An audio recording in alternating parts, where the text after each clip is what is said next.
Binary to decimal conversion. तो binary to decimal conversion में आप क्या करेंगे,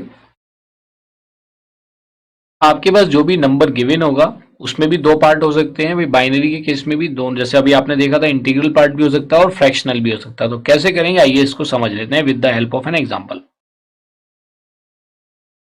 हमारे पास एक बेस 2 में नंबर है और उसको हमें बेस 10 में कन्वर्ट करना है। तो आइए देखिए कैसे इसको कन्वर्ट करेंगे। तो कन्वर्ट करने के लिए आप क्या करेंगे, जो भी आपके पास 101 का बाइनरी है, how you can write it as, आप लिख सकते हो। देखिए एक एक डिजिट को आप चूज करेंगे। आपने चूज किया 1, फर्स्ट वाला 1 हमने इसको चूज किया, तो इसके लिए हम क्या लिखेंगे 1 इंटू जो बेस है, बेस टू दी पावर, इसके आगे जितने डिजिट्स है, इसके आगे कितने डिजिट्स है 2, प्लस उसके बाद जो नेक्स्ट हमारे पास इनपुट है वो क्या है 0। तो हम क्या लिखेंगे 0 इंटू 2 टू दी पावर 1। इसके बाद फिर से हम जाएंगे, नेक्स्ट क्या 1 है, तो what we will write plus 1 into 2 to the power 0। तो इसकी वैल्यू कितनी आ जाएगी, इसकी वैल्यू आ जाएगी 2 2 जा 4 प्लस 0 प्लस किसी की पावर 0 होती है तो उसका मतलब 1 होता है 1। तो इसके रिजल्ट कितना आ गया 5, और ये किस में आ गया बेस 10 में। वैसे तो आप इसका डायरेक्ट मेथड भी कर सकते हो, लेकिन हम किस में कर रहे हैं, we are working on indirect method. तो हमने यहाँ पे जो फर्स्ट अप्रोच यूज करी है वो अप्रोच फर्स्ट है हमारी इनडायरेक्ट, अप्रोच फर्स्ट है हमारी इनडायरेक्ट।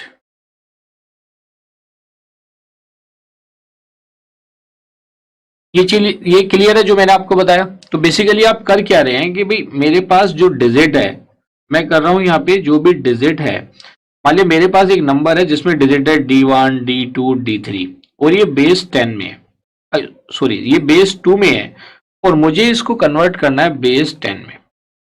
तो ये इसका जनरलाइज अप्रोच ही होगी एक तरीके से। तो इसको जनरलाइज आप कैसे कर सकते हो, you can write it as D1 into जो बेस है, वैसे तो जनरलाइज में तो ऑक्टेल का भी होगा तो वैसे ही वर्क करेगा। 2 टू दी पावर कितने नंबर ऑफ डिजिट है इसके आगे, D2 एंड D3 2 हो गए तो 2 square plus D2 into base that is 2, D2 के आगे कितने डिजिट बचते हैं 1 plus D3 into base to the power, D3 के आगे कितने डिजिट है कोई भी नहीं है 0। इस तरह से ये वर्क करता है। So this is the generalise way कि बाइनरी को अगर डेसिमल में कन्वर्ट करना है तो हम कैसे कन्वर्ट करेंगे। तो आप कोई और भी एग्जाम्पल कंसीडर कर सकते हो। तो ये एक सिंपल एग्जाम्पल है, you can consider one more example. For example मैंने लिया 1010, ये मेरा बेस 2 में है और मुझे किस में कन्वर्ट करना है, मुझे इसको बेस 10 में कन्वर्ट करना है। तो मैं इसको क्या लिख सकता हूं यहाँ पे, इसको जब मैं कन्वर्ट करूंगा तो इसकी वैल्यू क्या हो जाएगी, it will be 1 into 2 to the power, इसके आगे कितने डिजिट्स हैं 3, भाई 0 1 0 3 डिजिट हो गए, 2 क्यूब प्लस 0 इंटू इस 0 के आगे कितने डिजिट है 2 2 स्क्वायर प्लस फिर मैंने 1 चूज किया, next digit 1 into 2 to the power 1, क्योंकि 1 के आगे 0 एक ही डिजिट है, प्लस 0 इंटू 0 के आगे कोई और डिजिट नहीं है तो मैंने उसको 0 कर दिया। तो देखिए आपको बिल्कुल समझना है, ये मेरा 1, ये यहाँ पे 1 है, ये 0 ये इसके लिए है, ये 1 है ये इसके लिए है, ये 0 है ये इसके लिए, और बाकी इनके आगे कितने डिजिट है वो 2 की पावर डिसाइड करेगा। बस इसको सिंप्लीफाई कर लो, कितनी वैल्यू मिलेगी इसकी 8 प्लस 0 प्लस 2 प्लस 0, तो ये वैल्यू कितनी मिल गई आपको बेस 10 वैल्यू आपको मिली।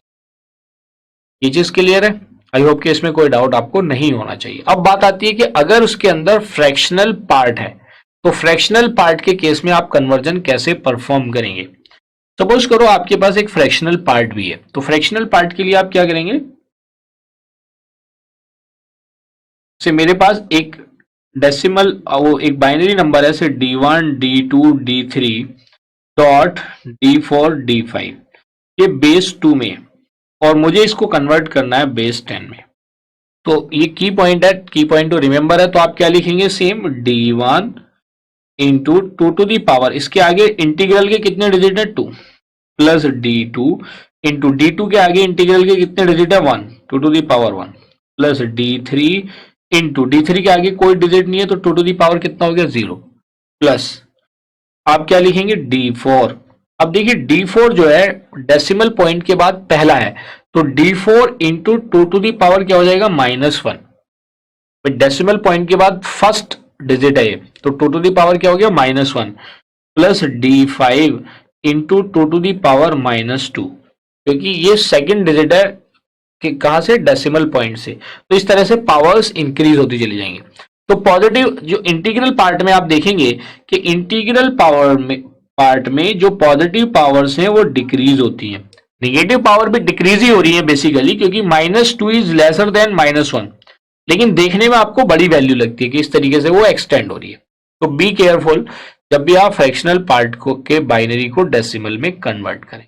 ये चीज क्लियर है। आइए इसको एक एग्जांपल की हेल्प से समझ लेते हैं। सपोज करो मेरे पास एक बाइनरी नंबर है से 1101.001 बेस 2 और मुझे इसे कन्वर्ट करना है बेस 10 में। इसमें कन्वर्ट करना है बेस 10 में। तो कैसे कन्वर्ट करेंगे? सॉल्यूशन, तो मेरे पास है 1101.001। तो वही जो कॉन्सेप्ट मैंने आपको ऊपर बताया उसको अप्लाई कर दो। आपने लिखा जी 1 इंटू, तो 2 की पावर कितना आएगा, इसके आगे कितने डिजिट्स हैं 3।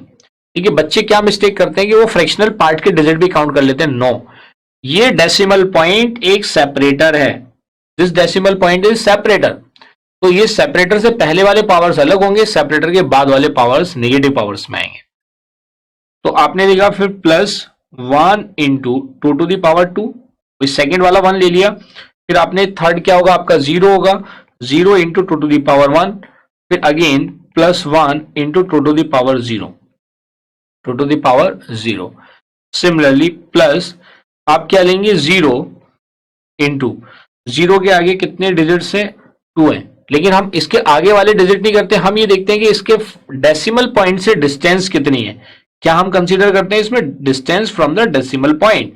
तो 0 की डिस्टेंस कितनी है -1 plus 0 into two to the power -2, similarly +1 into two to the power -3। जितनी ज्यादा डिस्टेंस डेसिमल पॉइंट से होगी उतनी नेगेटिव पावर्स इंक्रीज होती चली जाएगी।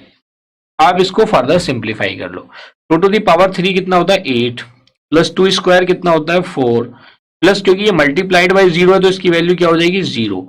अब ये 2 की पावर 0 तो 1 हो जाएगा और 1 से मल्टीप्लाइड है तो इसकी वैल्यू क्या आ जाएगी 1, प्लस ये 0 से मल्टीप्लाइड है तो इसकी वैल्यू क्या हो जाएगी 0, प्लस ये भी 0 से मल्टीप्लाइड है तो इसकी वैल्यू क्या हो जाएगी 0, प्लस ये 1 से मल्टीप्लाइड है तो ये क्या हो जाएगा 1/2 to the power 3। 1/2 to the power 3 का मतलब क्या हो जाएगा 1/8। इसको फर्दर सिंप्लीफाई कर लो। 8 + 4 इज 12, 12 + 1 इज 13। ये वैल्यू कितनी आ गई 13। प्लस आप क्या कर सकते हैं यहाँ पे 1/2 क्यूब दैट इज 1/8। तो 1/8 से आप फ्रैक्शनल पार्ट फाइंड आउट कर लो, जो आपका मैनुअल तरीका है। वैसे तो आप कैलसी से भी कर सकते हो, कैलसी अलाउड होता है। आप 8 से इसको डिवाइड करेंगे 1 को, तो 8 से जब 1 को डिवाइड करेंगे तो आप क्या करेंगे, आपने पॉइंट लगाया 0 ले लिया यहाँ पे, ये 1 टाइम जाएगा आपका 8, रिमाइंडर कितना बचेगा 2। फिर से आपने एक 0 ले लिया, क्योंकि पॉइंट डेसिमल पॉइंट लग गया तो 0 ले सकते हैं। फिर ये 2 टाइम जाएगा, तो ये वैल्यू कितनी हो जाएगी 16। अब रिमाइंडर कितना आ जाएगा 4। अब क्योंकि डेसिमल पॉइंट है तो अगेन आपने एक 0 कंसीडर कर लिया, तो अभी कितने टाइम जाएगा 5 टाइम, तो इसकी वैल्यू कितनी हो जाएगी 40। रिमाइंडर क्या हो जाएगा 0। कई बार क्या होता है वो अनएंडिंग होता है, टर्मिनेट नहीं होता, उसका रिमाइंडर नहीं होता, तो एग्जामिनेशन में 2 डेसिमल प्लेसेस या 3 डेसिमल प्लेसेस वो मेंशन करता है कितने प्लेसेस तक आपको इवेल्युएट करना है, अगर वो नॉन टर्मिनेटिंग है। तो इस केस में आपको वैल्यू क्या मिलेगी 13.125 इज 10। आपने इसको कन्वर्ट कर लिया। Is it clear? I hope कि इसमें कोई प्रॉब्लम आपको नहीं होनी चाहिए। इसमें भी आप क्या देखेंगे कि अभी हमने बाइनरी टू डेसिमल को भी हम इवेल्युएट कर सकते हैं डायरेक्ट मेथड से। कैसे इवेल्युएट करेंगे आइए, ये तो था हमारा अप्रोच फर्स्ट जिसमें हमने इनडायरेक्ट अप्रोच देखी। आइए अब देखते हैं अप्रोच सेकंड, जो क्या होगा